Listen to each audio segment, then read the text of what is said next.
الله أكبر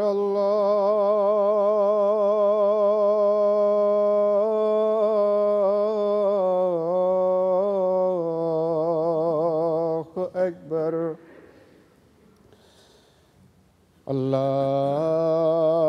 الله أكبر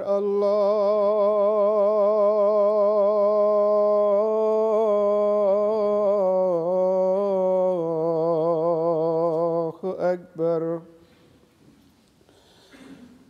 أشهد أن لا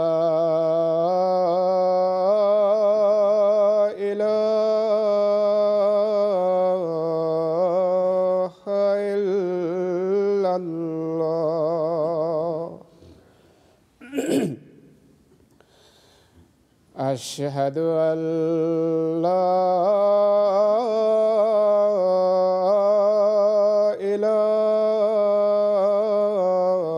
إله إلا الله أشهد أن محمدًا رسول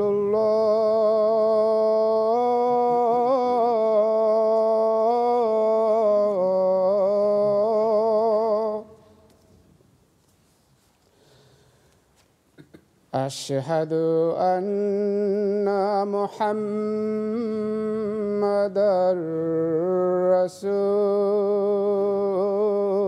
رسول الله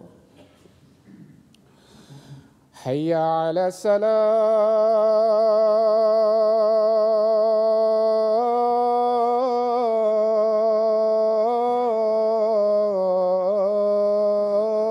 الصلاة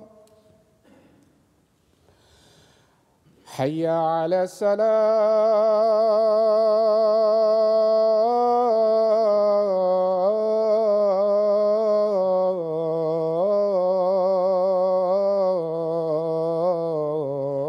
الصلاة حي على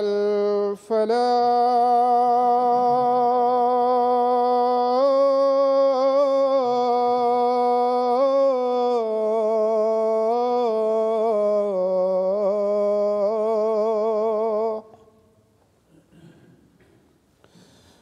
حي على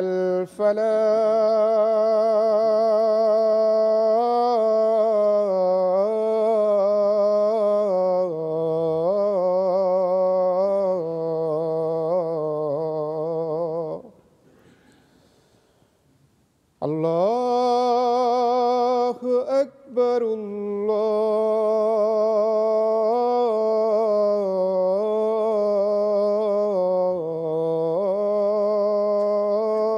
الله أكبر لا إله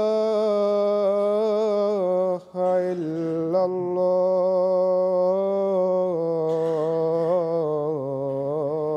الله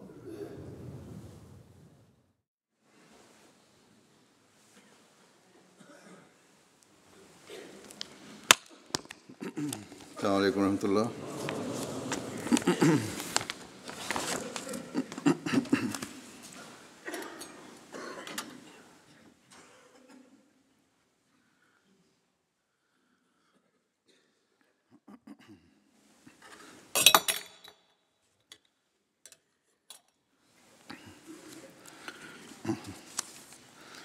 أشهد أن لا إله إلا الله وحده لا شريك له وأشهد أن محمدًا عبده ورسوله أما بعد فأعوذ بالله من الشيطان الرجيم بسم الله الرحمن الرحيم الحمد لله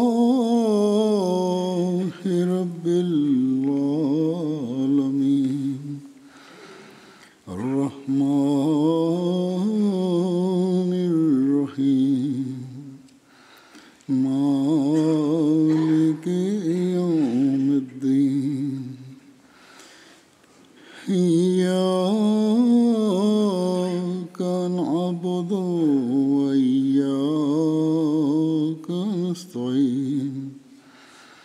اهدنا الصراط المستقيم صراط الذين أنعمت عليهم غير المغضوب عليهم ولا الضالين.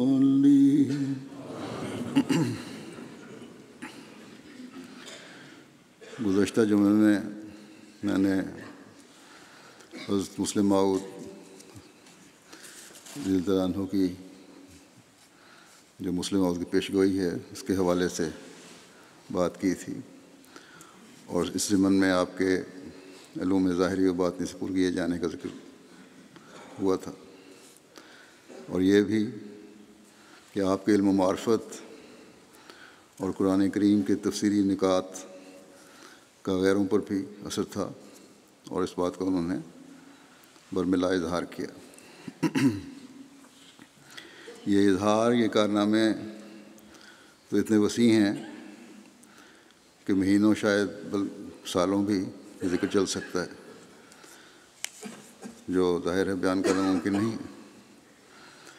لیکن ایک بات کا میں گزشتہ خطبے میں ذکر کرنا چاہتا تھا، جو وقت کی کمی کی وجہ سے میں نہیں کر سکا، آج اسی کا ذکر کروں گا۔ یہ بات آج سے 90 سال پہلے کی ہے، اور اس شہر لندن سے اس کا تعلق ہے۔ آپ میں سے بہت سے جانتے ہوں گے کہ ستمبر 1924 میں ایک مذہب کانفرنس منعقد ہوئی تھی، جس میں تقریباً مسیح ثانی خود نفس نفیس شامل ہوئے تھے۔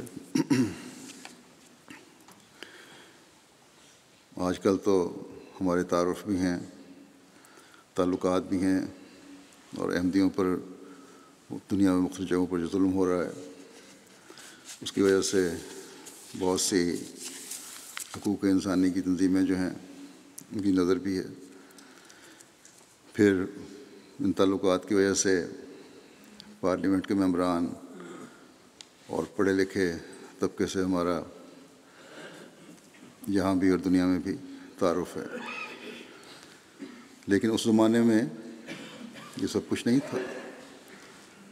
مگر اس کے باوجود اللہ تعالیٰ نے جو خاص حالات پیدا فرمائے، اور خود کانفرنس کرنے والی انتظامیہ نے مشورے کے بعد آپ سے لندن آ کر کانفرنس میں دین اسلام کے بارے میں کہنے کے لیے درخواست کی، یہ اللہ تعالیٰ کی خاص تائید و نصرت لیے ہوئے تھا۔ اور پھر جب ہم ان حالات کو دیکھتے ہیں جو جماعت کے مالی لحاظ سے حالات تھے، اور اس وقت آپ اپنے ساتھ 11 افراد کا ایک وفد لے کے آئے تھے، اور یہ بھی کوئی معمولی بات نہیں تھی، بلکہ خود تو مسلم موعود نے اپنا خرچ ذاتی طور پہ کیا، باقیوں کو لیے قرض لینا پڑا تھا۔ بہرحال پہلے تو نہ جانے کا فیصلہ ہوا، یہاں نہ آنے کا فیصلہ ہوا، پھر دعا اور استخارے اور جماعت سے مشورے کے بعد یہ سفر ہوا، اور اللہ تعالیٰ کی تائید و نصرت کے نظارے ہمیں اس میں ہر جگہ نظر آئے۔ یہ خلیفۃ المسیح کا پہلا دورہ یورپ تھا، اور اس کے ساتھ عرب ممالک بھی شامل تھے، شام، مصر، فلسطین وغیرہ۔ اور ان عرب ممالک میں تو کسی بھی خلیفہ کا دورہ نہیں ہوا سوائے حضرت خلیفہ مسیح ثانی کے۔ اس کے بعد حالات تو بگڑتے چلے گئے اور پابندیاں لگتی چلی گئیں۔ اس وقت میں اس کانفرنس کے مختصر حالات اور حضرت خلیفہ مسیح ثانی کے بارے میں انگریزوں کے تاثرات پیش کروں گا، جہاں یہ تاثرات آپ کی ذات پر کا علمی ہونے اور اللہ تعالیٰ کی خاص تائید ہونے کا اظہار کرتے ہیں، اس میں بعض تاریخی پہلو بھی ہیں جو ہمارے نوجوانوں کو پتہ ہونے چاہیے۔ اس زمانے میں سفر تو بحری جہاز کے ذریعے ہوتے تھے اور کئی دن لگتے تھے سفر میں۔ ایک روز حضرت مسلم موعود رضی اللہ عنہ اپنے ساتھیوں کے ساتھ نماز باجماعت پڑھا رہے تھے ڈیک پر، فرسٹ اور سیکنڈ کلاس کے درمیان۔ تو نماز کے بعد فارغ ہو کے بیٹھے تھے، ساتھ ساتھی بھی بیٹھے تھے، تو جہاز کا جو ڈاکٹر تھا وہ اٹیلین تھا، اس کا وہاں سے گزر ہوا، آپ کو بیٹھے دیکھا تو بے اختیار اس کے منہ سے نکلا کہ جیزس کرائسٹ اینڈ 12 ڈسائپلس، یعنی یسوع مسیح اور اس کے 12 حواری۔ ڈاکٹر صاحب کہتے ہیں، یہ ڈاکٹر حشمت اللہ صاحب کی روایت ہے، انہوں نے سنا یہ کہ میں حیرت زدہ رہ گیا کہ ڈاکٹر جو تھا اٹیلین اور پوپ تھا، اس لیے لحاظ سے پوپ کی بستی کا رہنے والا، اس نے کیسی صحیح اور عارفانہ بات کی ہے۔ حضور رضی اللہ عنہ کے ساتھ جو 11 ساتھی تھے، ان میں 12ویں چودھری محمد شریف صاحب وکیل تھے جو اپنے طور پر سفر میں شامل ہوئے تھے۔ اب اس کانفرنس جو ویمبلے کانفرنس کہلاتی ہے، اس کا مختصر تاریخی پس منظر اور اغراض و مقاصد بھی پیش کرتا ہوں۔ شروع 1924 میں انگلستان کی مشہور ویمبلے نمائش کے سلسلے میں سوشلسٹ لیڈر جو تھے ولیم لافٹس ہیئر، یہ تجویز کی کہ اس عالمی نمائش کے ساتھ ایک مذہبی کانفرنس بھی منعقد کی جائے، جس میں برطانوی مملکت کے، اس زمانے میں برطانیہ کی حکومت کالونیز تھیں، بہت جگہ پھیلی ہوئی تھی، کہ برطانوی مملکت کے مختلف مذاہب کے نمائندوں کو بھی دعوت دی جائے تاکہ وہ اس کانفرنس میں شریک ہوں اور اپنے اپنے مذہب کے اصولوں پر روشنی ڈالیں۔ نمائش کے منتظمین، جن میں مستشرقین بھی شامل تھے، اس خیال سے اتفاق کیا اور لندن یونیورسٹی کا جو ہے علوم شرقیہ کا اسکول، یعنی اسکول آف اورینٹل اسٹڈیز، اس کے زیر انتظام کانفرنس کے وسیع پیمانے پر انعقاد کے لیے ایک کمیٹی قائم کر دی گئی اور کانفرنس کا مقام امپیریل انسٹیٹیوٹ لنڈن مقرر کیا گیا اور 22 ستمبر 1924 سے 3 اکتوبر 1924 تک کی تاریخیں رکھی گئیں، اور کمیٹی نے یہ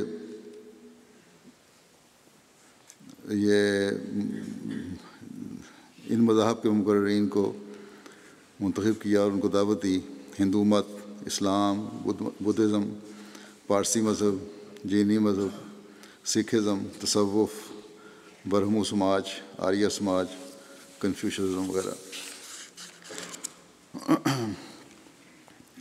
اس زمانے میں حضرت مولوی عبدالرحیم صاحب درد رضی اللہ عنہ، جو 1923 کے آغاز میں ہی لنڈن میں آئے تھے،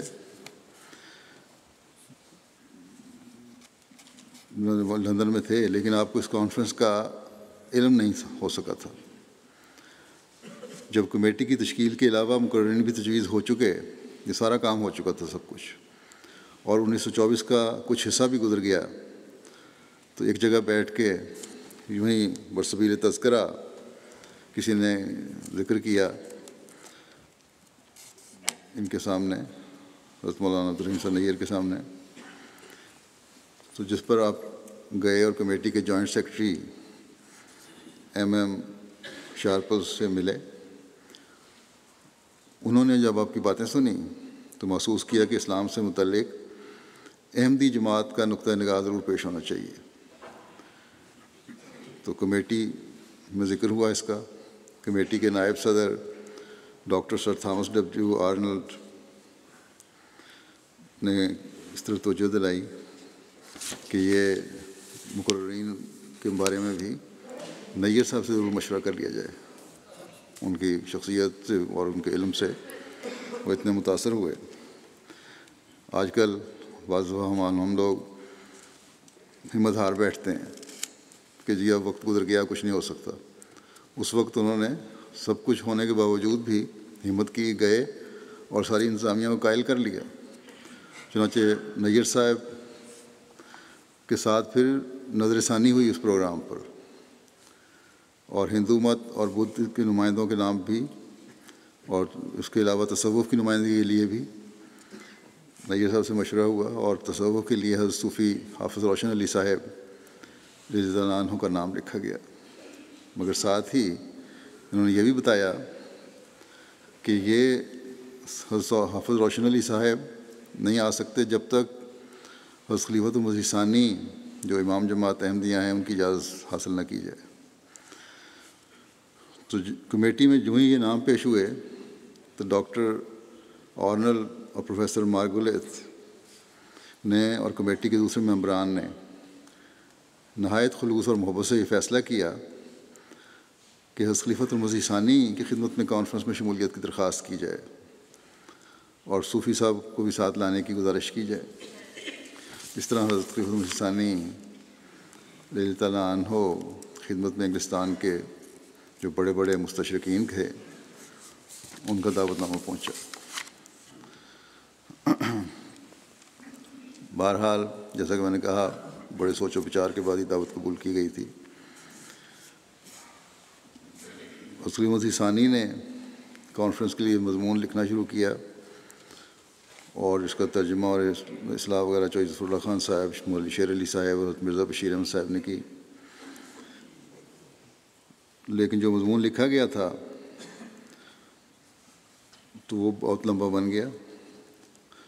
اس کو پڑھ کے سنانا مناسب نہیں تھا، جب اتنا وقت ہی نہیں تھا کیونکہ پڑھا نہیں جا سکتا تھا، اور خلاصہ بیان کرنا مناسب نہیں تھا. اس لیے فیصلہ ہو کہ نیا مضمون لکھا جائے. چنانچہ پھر نیا مضمون لکھا گیا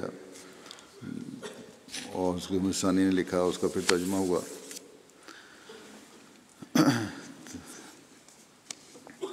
بہرحال اب سفر پہ روانہ ہوئے.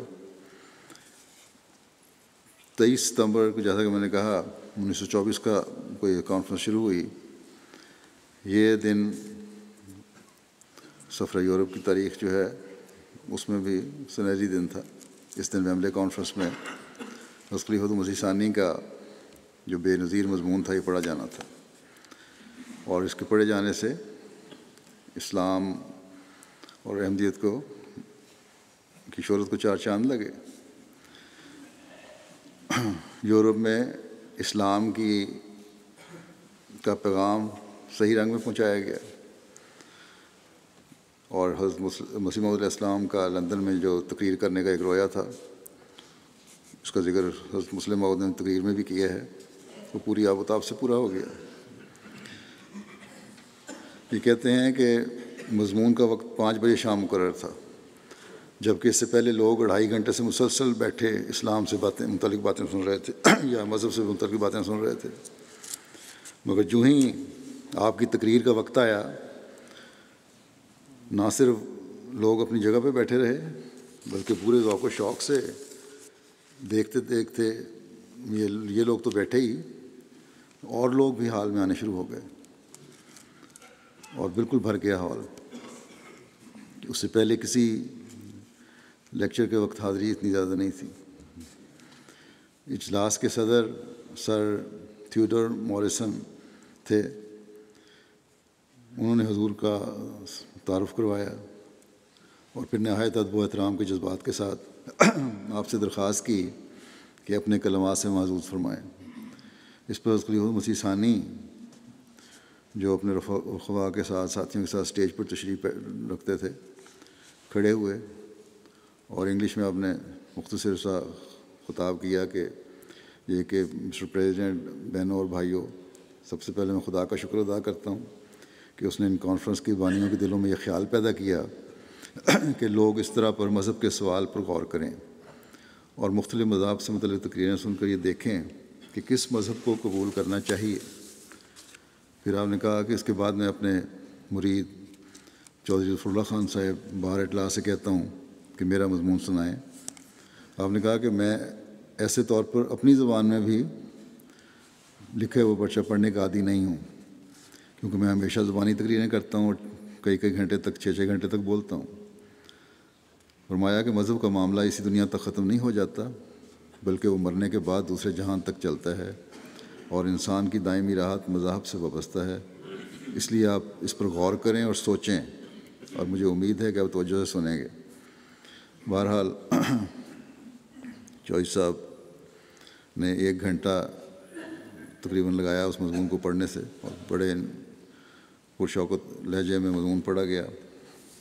اس کے باوجود کہ چوئی صاحب کا گلے میں خراش تھی، لیکن اللہ تعالیٰ نے خاص تائید فرمائی اور بڑے اعلیٰ رنگ میں انہوں نے مضمون پڑھا۔ اس میں خلیفۃ مسیح ثانی نے ایک جگہ یہ بھی فرمایا ہے کہ حضور کہ یہ جو مضمون چوئی صاحب نے پڑھا تھا، یہ اصل میں فرمایا کہ میری زبان تھی، یعنی چوئی صاحب پڑھ رہے تھے، چوئی صاحب کی زبان نہیں تھی، میری زبان تھی۔ بہرحال اس مضمون پر حاضرین میں ایک وجد کی کیفیت طاری تھی۔ ایسا معلوم ہوتا تھا کہ سب حاضرین گویا احمدی ہیں۔ تمام لوگ ایک محویت کے عالم میں اخیر تک بیٹھے رہے۔ جب مضمون میں اسلام کے متعلق کوئی ایسی بات بیان کی جاتی جو ان کے لیے نئی ہوتی تو کئی لوگ خوشی سے اچھل پڑتے۔ غلامی، سود اور تعدد ازدواج وغیرہ مسائل نہایت واضح طور پر بیان کیا گیا۔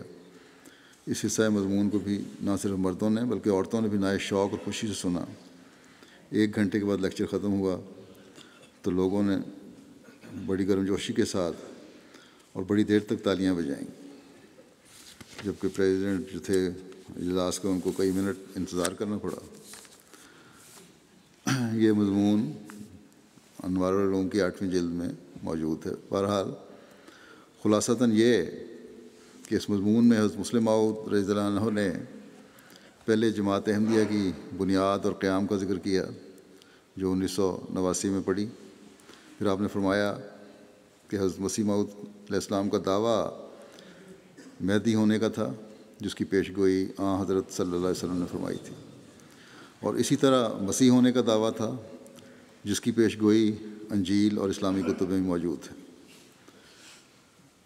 اور آپ کے اس دعوے کی وجہ سے آپ کو ہر جگہ سے مخالفت کا سامنا کرنا پڑا۔ مسلمان علماء نے بھی بڑھ بڑھ کر آپ کی مخالفت کی، لیکن اس سب کے باوجود آپ کے گرد لوگ جمع ہونے شروع ہوئے، اور اللہ تعالیٰ کے فضل سے ایک جماعت بن گئی، اور پھر جماعت دنیا کے مختلف ممالک میں بھی آہستہ آہستہ بننی شروع ہوئی۔ حضرت مسیح موعود علیہ مضمون کا جو خلاصہ میں بیان کر رہا ہوں، اور خلاصہ کیا، انتہائی خلاصہ کہہ سکتے ہیں اس کو، پوائنٹس جو تھے۔ ویسے تو جو مختصر مضمون لکھا گیا ہے اس میں بھی میں نے جیسے بتایا 1 گھنٹہ لگا تھا، اور جو پہلا لکھا گیا تھا احمدیت یعنی حقیقی اسلام، وہ تو کافی لمبی کتاب بن جاتی ہے۔ بہرحال پھر آپ نے فرمایا کہ حضرت مسیح موعود کی وفات کے بعد خلافت کا نظام جاری ہوا، اور اس خلافت کے نظام کے تحت یہی مشن چلتے رہے، اور دنیا کے درجنوں ممالک جو ہیں وہاں جماعت کا قیام ہوا۔ ہر مذہب کے لوگ اسلام میں جماعت میں شامل ہونا شروع ہوئے۔ پھر یہ بھی بتایا کہ حضرت مسیح موعود علیہ السلام نے یہ واضح فرمایا کہ مسیح موعود کی ضرورت پیش گوئیوں کے مطابق اس زمانے میں ہونی تھی کیونکہ یہی زمانہ تھا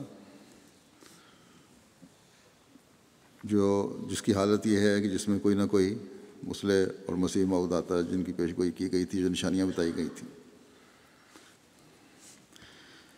پھر حضرت مسیح موعود علیہ السلام نے یہ بھی فرمایا تھا، یہ بھی بتایا آپ نے کہ خدا تعالیٰ اپنے نیک بندوں سے کلام کرتا ہے، ان کی دعائیں سنتا ہے۔ خدا رحیم و مشفق ہے، اس نے مسیح موعود کو بھیج کر اس زمانے میں بھی دنیا کے اصلاح کے سامان کیے ہیں۔ حضرت مسیح موعود نے خدا تعالیٰ کی ذات پر یقین پیدا کروا کر اور اس کی توحید ثابت کر کے اس سے تعلق پیدا کروا کر آج بھی اللہ تعالیٰ کے زندہ ہونے کا ثبوت دیا ہے، اور یہ بھی بتایا واضح طور پر کہ اگر کوئی مذہب خدا کے وجود کی کامل شناخت نہیں کروا سکتا تو وہ مذہب کہلانے کا مستحق نہیں ہے۔ پھر حضرت مسلم موعود نے اپنے مضمون میں انبیاء کی حیثیت اور ہر فرد بشر کے خدا سے تعلق تاکہ روحانی ترقی ہو، اس کی بھی وضاحت فرمائی۔ پھر آپ نے یہ بھی فرمایا کہ حضرت مسیح موعود نے اس بات کو بڑی حکمت اور دور اندیشی سے بیان فرمایا کہ قرآن کریم گو آخری اور کامل شریعت ہے، لیکن اس کا یہ مطلب نہیں کہ انسان عقلی ترقی کے آخری دور تک پہنچ چکا ہے، بلکہ قرآن کے آخری کتاب ہونے کی خوبصورتی یہ ہے کہ اس کے اندر علموں کا گہرا خزانہ چھپا ہوا ہے، جو اس کو ملتا ہے جو اس کی تلاش میں سنجیدہ ہو، اور سنجیدگی کے ساتھ جب اس کی تلاش کی جائے تو جہاں روحانی ترقی ہوتی ہے وہاں دوسرے چھپے ہوئے دنیاوی اور علمی مضامین بھی قرآن کریم سے ملتے ہیں، ہر ایک کو اس کے ذوق کے مطابق۔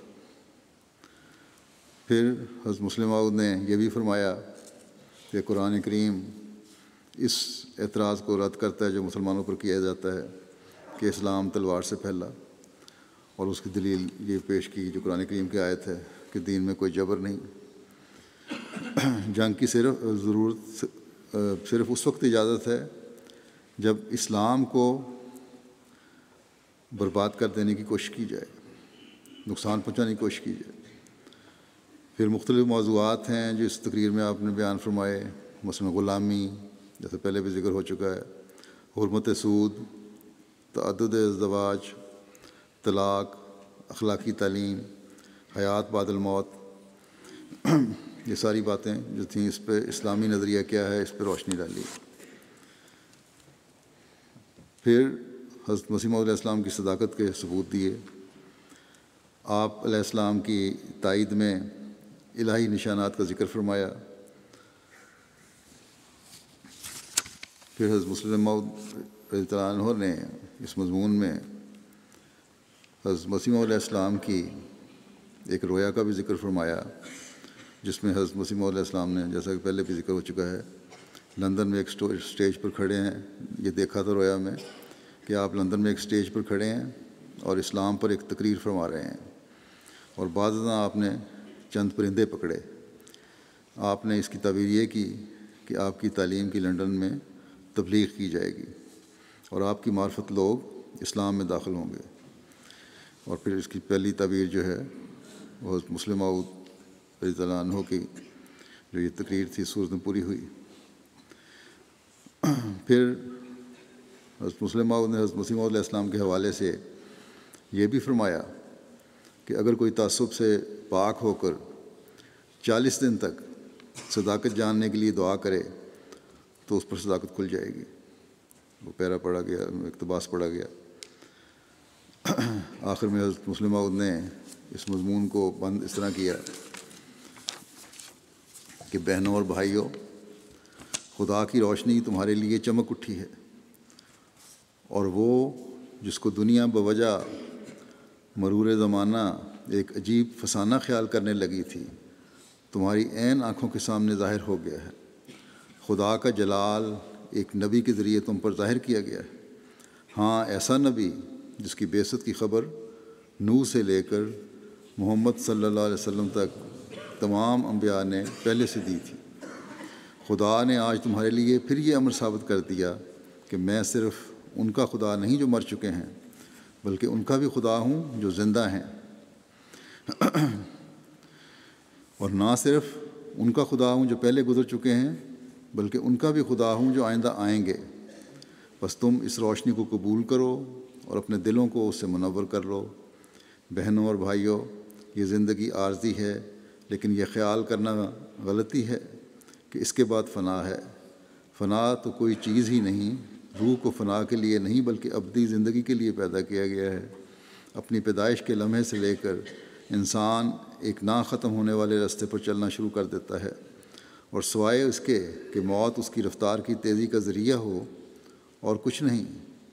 یہ کیا بات ہے کہ تم جو چھوٹے چھوٹے مقابلوں میں ایک دوسرے سے سبقت لے جانے کی لگاتار کوشش میں لگے رہتے ہو، اس بڑے مقابلے کو نظر انداز کر رہے ہو جس میں ماضی، حال اور مستقبل کی تمام پشتوں کو لازماً حصہ لینا پڑے گا۔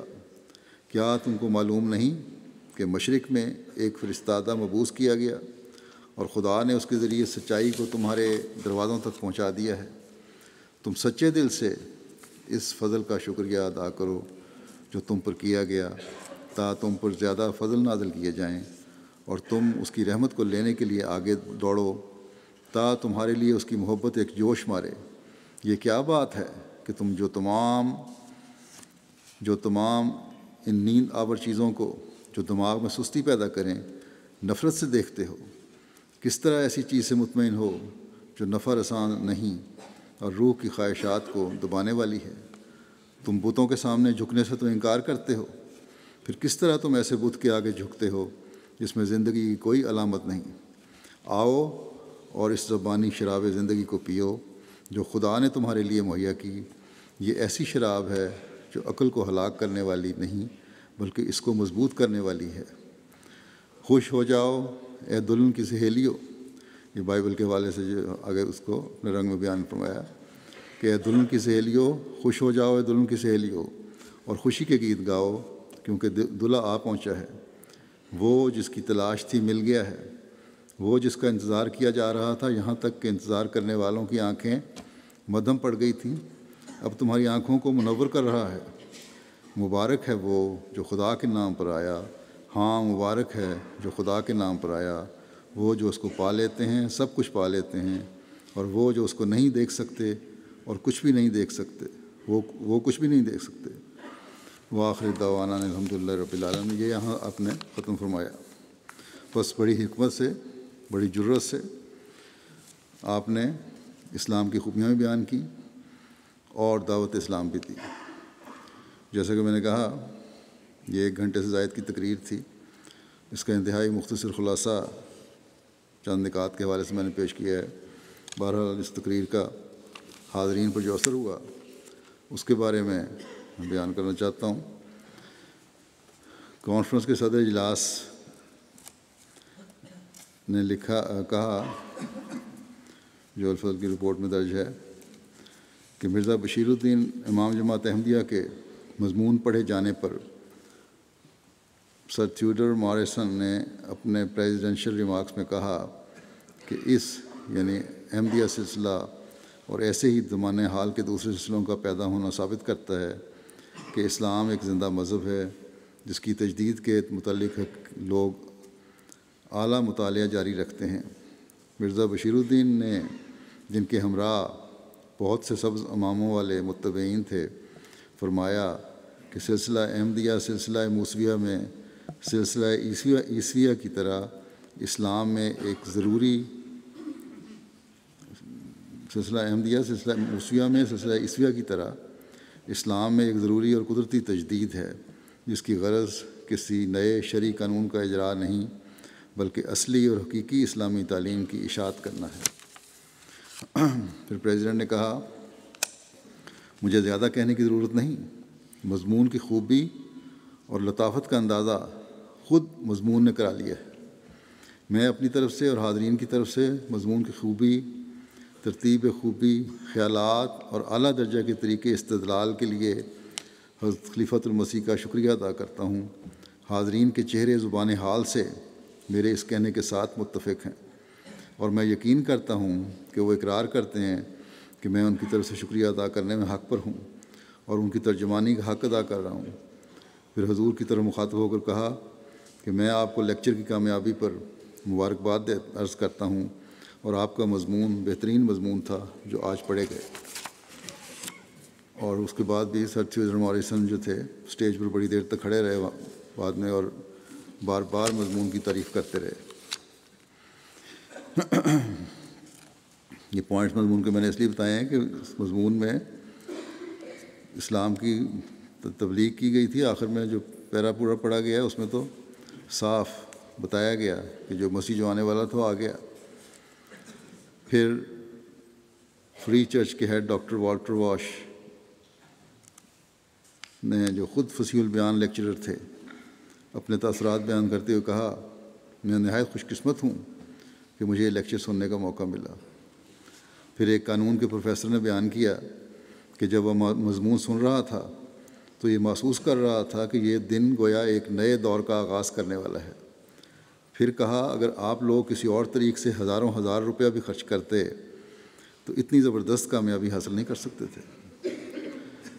پھر ایک پادری منش نے کہا کہ 3 سال ہوئے مجھے خواب میں دکھایا گیا کہ حضرت مسیح 13 حواریوں کے ساتھ یہاں تشریف لائے ہیں، اور اب میں نے دیکھتا ہوں کہ خواب پورا ہو گیا۔ یہ پہلے 12 حواریوں کا میں نے ذکر کیا تھا، 13ویں جو وہاں موجود تھے فنکشن کے وقت وہ حضرت چودھری ظفر اللہ خان صاحب تھے، اس لیے 13 پورے ہو گئے۔ مس شارپلس جو کانفرنس کے سیکرٹری ہیں، انہوں نے کہا کہ لوگ اس مضمون کی بہت تعریف کرتے ہیں، اور خود ہی بتایا کہ ایک صاحب نے ہز ہولینس کے متعلق کہا، یہ اس زمانے کا لوتھر معلوم ہوتا ہے۔ بعض نے کہا کہ ان کے سینے میں ایک آگ ہے، ایک نے کہا یہ تمام پرچوں سے بہتر پرچہ تھا۔ ایک جرمن پروفیسر نے جلسے کے بعد سڑک پر چلتے ہوئے آگے بڑھ کر حضور کی خدمت میں مبارکباد عرض کی اور کہا، میرے پاس بعض بڑے بڑے انگریز بیٹھے کہہ رہے تھے کہ یہ نادر خیالات ہیں جو ہر روز سننے میں نہیں آتے۔ مسٹر لین جو انڈیا آفس میں ایک بڑے عہدیدار تھے، انہوں نے تسلیم کیا کہ خلیفۃ المسیح کا پرچہ سب سے اعلیٰ اور بہترین پرچہ تھا۔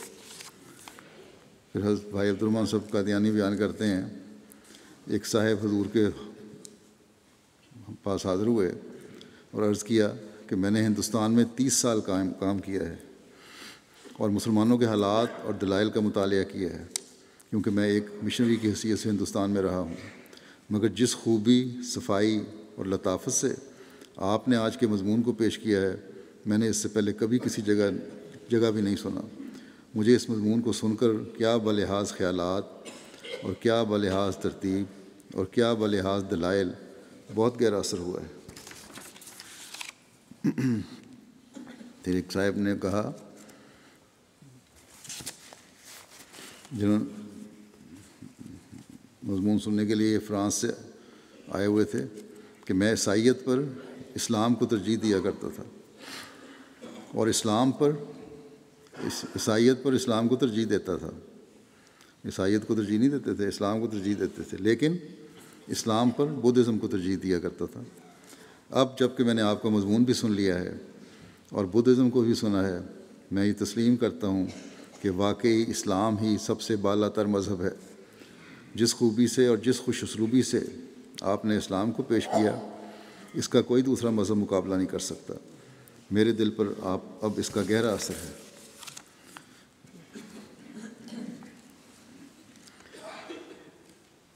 پھر عورتیں بھی بہت ساری آئیں اور انہوں نے بہت تعریف کی اس مضمون کی۔ کہتی ہیں کہ ایک عورت کہتی ہے، بعض نے مجھے کہا کہ دیر از اے فائر ان ہم، اس میں ایک آگ ہے۔ پھر مسز شارپلز نے کہا کہ ایک انگریز میرے پاس آیا، اس نے مجھے کہا، وہ بھی سیکرٹری تھیں، سیکرٹری کی بیوی بھی تھیں اور انتظامیہ میں شامل تھیں۔ کہتا ہے، مجھے اس نے کہا کہ چائے پر تو مجھے نہیں بلایا، وہاں چائے کا انتظام بھی تھا، مگر مجھے اجازت دو کہ میں اندر آ جاؤں۔ میری غرض دراصل اس شخص کو دیکھنا ہے جو ہندوستان سے اسلام کو پیش کرنے کے لیے آیا ہے اور احمدیوں کا سردار ہے۔ وہ شخص حضرت صاحب سے ملا، باتیں کیں، اور پھر مولوی مبارک علی صاحب کی طرف مخاطب ہو کر کہا کہ میں نے بدھ مذہب کے پرچے بھی سنے اور دوسرے پرچے بھی، لیکن یہ تمام پرچوں سے بہتر تھا۔ ایک جرمن شخص جو یہاں پروفیسر ہیں، اس زمانے میں پروفیسر تھے، انہوں نے جلسے سے واپسی کے وقت سڑک پر چلتے ہوئے آگے بڑھ کر، یہ وہی لگتے ہیں جو پہلے بھی ذکر ہو چکا ہے لیکن یہاں ذرا تفصیل ہے، حضرت کے حضور مبارکباد عرض کی اور کہا، میرے پاس بڑے بڑے انگریز بیٹھے تھے، میں نے دیکھا کہ بعض زانوں پر ہاتھ مارتے تھے اور کہتے تھے، rare ideas, one can not hear such ideas every day. یہ نہایت نادر خیالات ہیں، ایسے خیالات ہر روز سننے میں نہیں آتے۔ وہی جرمن پروفیسر روایت کرتے ہیں کہ بعض جگہ لوگ بے اختیار بول پڑتے تھے کہ what a beautiful and true principle, کیسا خوبصورت اور سچا اصول ہے، اور خود اپنی رائے ان الفاظ میں ظاہر کی جرمن پروفیسر نے کہ یہ موقع احمدیوں کے لیے ایک ٹرننگ پوائنٹ ہے، اور یہ ایسی کامیابی ہے کہ اگر آپ لوگ ہزاروں پاؤنڈ بھی خرچ کر دیتے تو ایسی شہرت اور کامیابی کبھی نہ ہوتی۔ مسٹر لین کا ذکر ہوا انڈیا آفس کے ایک بڑے عہدیدار تھے، وہ لیکچر سن گئے تھے، لیکن ان کی بیوی اس دن نہیں آئی تھی۔ انہوں نے جا کے اپنے گھر میں بیوی سے ذکر کیا تو وہ اگلے دن آئیں اور قافلے کے لوگ تھے ان کو ملی کہ میں کل آ نہیں سکی تھی، اور میرے خاوند نے مجھے گھر جا کے بتایا کہ لیکچر کتنا کامیاب اور مقبول ہوا۔ مس کارنر ایک دہریہ اور خدا کی منکر عورت ہے، اس نے کہا کہ اٹ واز چارمفل، یہ ایک دلکش اور اچھا مضمون تھا، نہایت اعلیٰ خیالات تھے، نئی صداقت وغیرہ وغیرہ الفاظ تو اکثر نے استعمال کیے۔ بہائی مذہب کی ایک عورت نے لیکچر سنا اور ہمارے ساتھ ساتھ مکان کے قریب تک چلی گئی۔ وہ کہتی تھی کہ میں بہائی خیالات رکھتی تھی، مگر اب آج کا لیکچر سن کر میرے خیالات بدل گئے ہیں، میں چاہتی ہوں کہ آپ کے زیادہ لیکچر سنوں، مجھے اگر مہربانی سے بتائیں کہ کب اور کہاں لیکچر ہوں گے تو میں ضرور آؤں گی۔ ایک عیسائی عورت وہاں آئی، ماں اپنی لڑکی کے، بڑے خلوص سے خلیل مسانی کے پیچھے پیچھے چلی آئی اور درخواست کی کہ میرے مکان پر اب جمعرات کو چائے کے لیے آئیں۔ حضرت نے مصروفیت کا عذر کیا، مگر اس نے بڑے اصرار اور محبت سے درخواست کو منظور کرا لیا اور کہا کہ کسی وقت آئیں مگر ضرور آئیں۔ ایک شخص نے کہا کہ ایسا پیارا مضمون تھا کہ حب الوطنی سے بھی زیادہ پیارا تھا۔ اخبار میں جو ذکر ہوئے ہیں ان سے ایک اخبار کا ذکر کیا ہے، مانچسٹر گارڈین اپنی 24 ستمبر 1924 کی اشاعت میں لکھا کہ اس کانفرنس میں ایک ہلچل ڈالنے والا واقعہ جو اس وقت ظاہر ہوا، وہ آج سپہر کو اسلام کے ایک نئے فرقے کا ذکر تھا۔ نئے فرقے کا لفظ ہم نے آسانی کے لیے اختیار کیا ہے، ورنہ یہ لوگ اس کو درست نہیں سمجھتے، یہ بھی اس نے وضاحت کر دی۔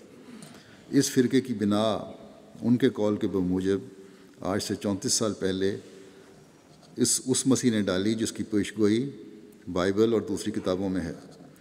اس سلسلے کا یہ دعویٰ ہے کہ خدا تعالیٰ نے اپنے صریح الہام کے ماتحت اس سلسلے کی بنیاد اس لیے رکھی ہے کہ وہ نوع انسان کو اسلام کے ذریعے خدا تعالیٰ تک پہنچائے۔ ایک ہندوستان کے باشندے نے جو سفید دستار باندھے ہوئے ہے اور جس کا چہرہ نورانی اور خوشکن ہے اور سیاہ داڑھی رکھتا ہے اور جس کا لقب ہز ہولینس خلیفۃ المسیح الحاج مرزا بشیر الدین محمود احمد یا اختصار کے ساتھ خلیفۃ المسیح ہے، مندرجہ بالا تحدی اپنے مضمون میں پیش کی جس کا عنوان ہے اسلام میں احمدیہ تحریک۔ آپ کے ایک شاگرد نے جو سرخ رومی ٹوپی پہنے ہوئے تھا آپ کا پرچہ کمال خوبی کے ساتھ پڑھا۔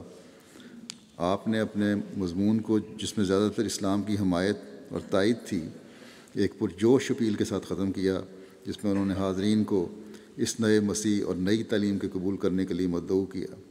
اس بات کا بیان کر دینا بھی ضروری ہے کہ اس پرچے کے بعد جس کا تحسین و خوشنودی کے چیئرز کے ذریعہ اظہار کیا گیا اس سے پہلے کسی پرچے پر ایسا نہیں کیا گیا۔ بھائی عبدالرحمن قادیانی کہتے ہیں کہ مضمون کے خاتمے پر ریزولوشن پیش کیا گیا اور اتفاق رائے سے پاس کیا گیا کہ ایسے مفید معلومات، علمی خیالات اور اعلیٰ درجہ کے مشورے کے لیے ہز ہولینس کا شکریہ ادا کیا جائے۔ ایک پروفیسر اور پادری جو اس لیکچر کی خبر پا کر پہلے مکان پر آیا پھر ہمارے ساتھ لیکچر جگہ تک گئے تھے، بہت متاثر تھے۔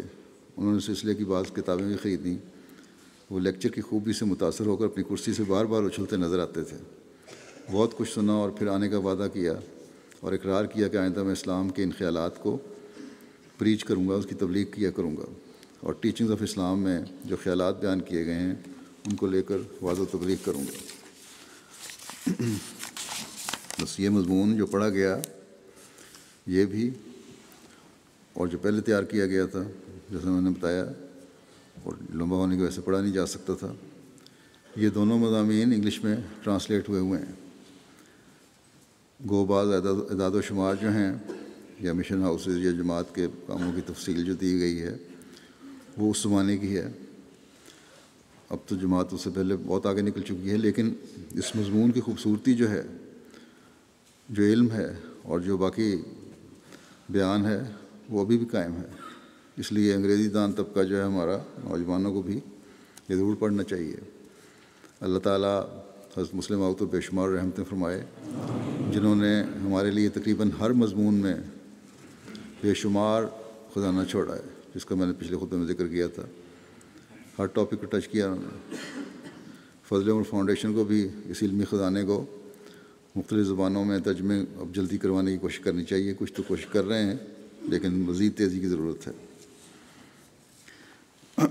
آج بھی میں جمعہ کی نمازوں کے بعد ایک جنازہ غائب پڑھاؤں گا جو مکرم کمال احمد کرو صاحب کا ہے۔ ڈنمارک کے رہنے والے تھے۔ 1942 میں ڈنمارک کے شہر ہوئبے میں پیدا ہوئے اور ابتدائی تعلیم کے بعد ٹیچرز یونیورسٹی سے گریجویشن کرنے کے بعد 2003 تک آپ تاریخ، مذہب، جغرافیہ اور ڈینش زبان کے مضامین پڑھاتے رہے۔ ابھی آپ یونیورسٹی کے طالب علم تھے کہ آپ کو اسلام قبول کرنے کی سعادت نصیب ہوئی، اور عبدالسلام میڈیسن صاحب کے شاگردوں میں سے تھے۔ آپ کے ذریعے سے ہی جماعت احمدیہ کا پیغام پہنچا تھا۔ 1960 کی دہائی کے شروع میں جب مکرم میر مسعود احمد صاحب مرحوم وہاں مبلغ سلسلہ تھے، اس وقت ان کو احمدیت قبول کرنے کی سعادت نصیب ہوئی، اور پھر وفات تک آپ نے جماعت سے نہایت اخلاص اور محبت اور وفا کا تعلق قائم رکھا۔ خلافت اور خلیفہ وقت سے آپ کو نہایت درجہ عقیدت اور محبت تھی، بلکہ عشق تھا۔ مجھے بھی ملے ہیں تو بڑے اخلاص و وفا تھی ان میں، جو میں ڈنمارک گیا ہوں۔ بیمار بھی تھے حالانکہ، پھر بھی باقاعدہ آیا کرتے جتنے دن ہم وہاں رہے۔ مختلف جماعتی عہدوں پر انہوں نے کام کیا۔ نیشنل قائد مجلس خدام الاحمدیہ اور نیشنل سیکریٹری تبلیغ کی ذمہ داریاں سال ہر سال تک نہایت محنت اور صدق و وفا سے نبھاتے رہے۔ تبلیغ کا جنون کی حد تک شوق تھا۔ ہر موقع پر آپ نے ڈنمارک کے لوگوں کو اسلام احمدیت کا پیغام پہنچانے میں کوئی کسر نہیں چھوڑی۔ آپ کی اہلیہ کا کہنا ہے کہ جماعتی کاموں سے فارغ ہو کر جب رات کو دیر سے گھر آتے تھے، پھر اگلی میٹنگ کی منصوبہ بندی کے لیے بیٹھ جاتے اور نصف رات تک کام کر کے امیر صاحب کو رپورٹ دیتے، اس کے بعد آپ سوتے۔ آپ کا حلقہ باب بہت وسیع تھا اور ڈینش اکابرین کے ساتھ آپ کے اچھے تعلقات تھے۔ امیر صاحب ڈنمارک لکھتے ہیں کہ 1988-89 میں جب وہ یہاں مبلغ انچارج تھے تو نہایت اطاعت اور فرمانبرداری کے ساتھ جماعتی کاموں میں، خاص طور پر شعبہ تبلیغ میں دن رات میری معاونت انہوں نے کی۔ اور اس وقت جب ڈنمارک کے پرائم منسٹر کو ایک ملاقات میں ڈینش زبان میں قرآن کریم کا تحفہ دیا گیا تو کمال کرو صاحب بھی اس وقت میں شامل تھے، بلکہ اس ملاقات کا انتظام بھی انہوں نے کیا تھا۔ اس کے علاوہ نوجوانوں اور بچوں کی تعلیم اور تربیت کے لیے آپ مسجد نصرت میں ایک پروگرام ہر جمعے کی شام کو کرتے تھے، جس میں بچوں اور بچیوں کے سوالات کے جوابات اور ان کے مسائل کے حل پر گفتگو فرمایا کرتے تھے۔ کئی کتابوں کے مصنف تھے اور جماعتی کتب کے تراجم بھی آپ نے کیے۔ اسلامی اصول کی فلاسفی کی ڈینش ترجمہ کی نظر ثانی کا کام آپ نے کیا۔ جماعت احمدیہ ڈنمارک کی سماعی رسالہ ایکٹیو اسلام کی عدالت کی ذمہ داری کئی سال تک خوش اسلوبی سے سرانجام دی، اور اسی طرح 70 اور 80 کی دہائی میں جب مسلمان ممالک سے آنے والے ریفیوجیز کو احمدیت کا پیغام پہنچاتے رہے۔ 2004 میں آپ پر فالج کا حملہ ہوا، اس کے باعث آپ معذوری کی زندگی گزارتے رہے، لیکن معذوری اور بیماری کے باوجود جمعہ اور جماعتی پروگراموں میں کافی دور سے سفر کر کے شامل ہوتے تھے۔ اس کے علاوہ بھی جب بھی کوئی امیر صاحب ان سے ملنے کے لیے جاتے، ہر ملاقات میں جماعت کی ترقی کے بارے میں دریافت کرتے، اور مشن ہاؤس کی آج کل وہاں نئی تعمیر ہونی ہے اس کے لیے خاص طور پر پوچھتے۔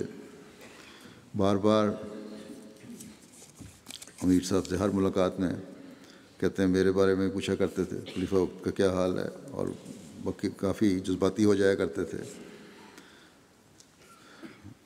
18 فروری 2014 کو آپ کی طبیعت اچانک ناساز ہوئی اور آپ ہسپتال میں داخل کر دیا گیا آپ کو۔ 19 فروری کو صبح 5:30 بجے 31 سال کی عمر میں ان کی وفات ہوئی۔ انا للہ و انا الیہ راجعون۔ آپ نے اپنے پیچھے بیوہ اور ایک لڑکا اور ایک لڑکی اور 5 پوتے پوتیاں چھوڑے ہیں۔ ان کی اہلیہ بھی نہایت درجہ اخلاص کے ساتھ جماعتی پروگرام میں شامل ہوتی ہیں اور بڑے ترجمے کا کام کر رہی ہیں اور بڑی مددگار ہیں، اور یہ غیروں میں بھی کافی معروف تھے۔ جو ڈینش الیکٹرانک میڈیا ہے وہاں بعض جو ان کے بارے میں رائے ہیں، وہ اس طرح ہینرک جینسن صاحب ہیں، کہتے ہیں کہ کرو صاحب ایک بہت عظیم شخصیت جو آج ہمیں نہیں رہی۔ کمال صاحب کو ہمیشہ ہی بہت عزت کی نگاہ سے دیکھا گیا ہے۔ ہم جیسے کئی شاگردوں کے دلوں میں ان کی بہت عزت ہے۔ وہ بہت معزز اور عظیم شخصیت تھے۔ وہ ایک ایسی شخصیت تھے جو کلاس میں ہر دل عزیز تھی۔ کہتے ہیں کہ میں خود بھی آج کمال کی طرح تعلیمی شعبے سے منسلک ہوں۔ میرے تمام تعلیمی عرصے میں کمال میرے لیے ایک نمونہ تھے۔ انہیں علمی لحاظ سے اپنے مضامین پر بہت عبور حاصل تھا۔ آپ نے ہم میں سے بہتوں کو زندگی کی راہ پر گامزن کر دیا ہے۔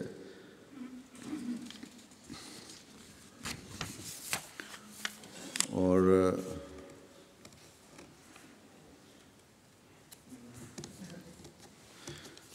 پھر کہتے ہیں کہ سب انسان ہی اپنی زندگی کی بسر کرتے ہیں، کچھ نے حاصل کرنے کا علم پا لیا ہے، جبکہ بہت کم تعداد میں وہ لوگ ہیں جو اس نقطہ کو پا گئے کہ انسانی زندگی سے زندہ رہنے کا گر پا سکتا ہے۔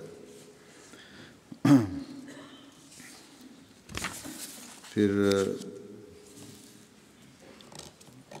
ایک خاتون ہیں، وہ بیان کرتی ہیں کمال کرو صاحب ایک ایسے استاد تھے جسے انسان کبھی بھلا نہیں سکتا۔ مسٹر کینتھ صاحب ہیں، وہ کہتے ہیں کہ ایک ایسے ٹیچر جس سے میں نے بہت متاثر ہوں، ایک اچھا اور متقی انسان۔ ایک خاتون مس انگریز جو صحیح تلفظ جو بھی ہے، کہتے ہیں کہ کالج میں میرے بہت سے وہ شاگرد تھے جو اپنے اسکول کے زمانے میں کمال کرو کے شاگرد رہ چکے تھے۔ وہ ہمیشہ کمال کرو کا ذکر بڑی عزت و تکریم سے کرتے۔ مذہب کے مضمون میں یہ شاگرد جو کمال کرو کے زیر تعلیم رہ چکے تھے دیگر ساتھیوں سے بہت آگے ہوتے تھے۔ اور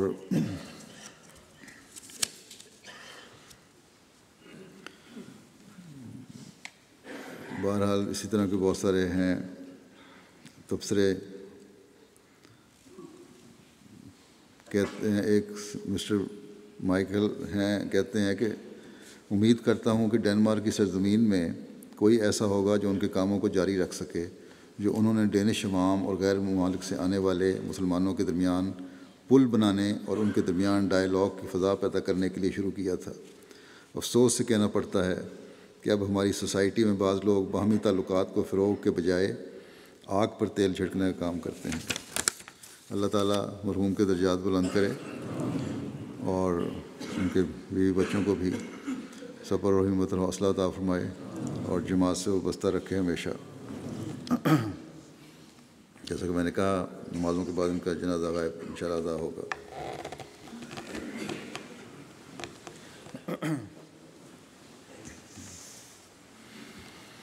الحمد للہ نحمده ونستعینه ونستغفره ونؤمن به ونتوکل علیہ ونعوذ باللہ من شرور انفسنا ومن سیئات اعمالنا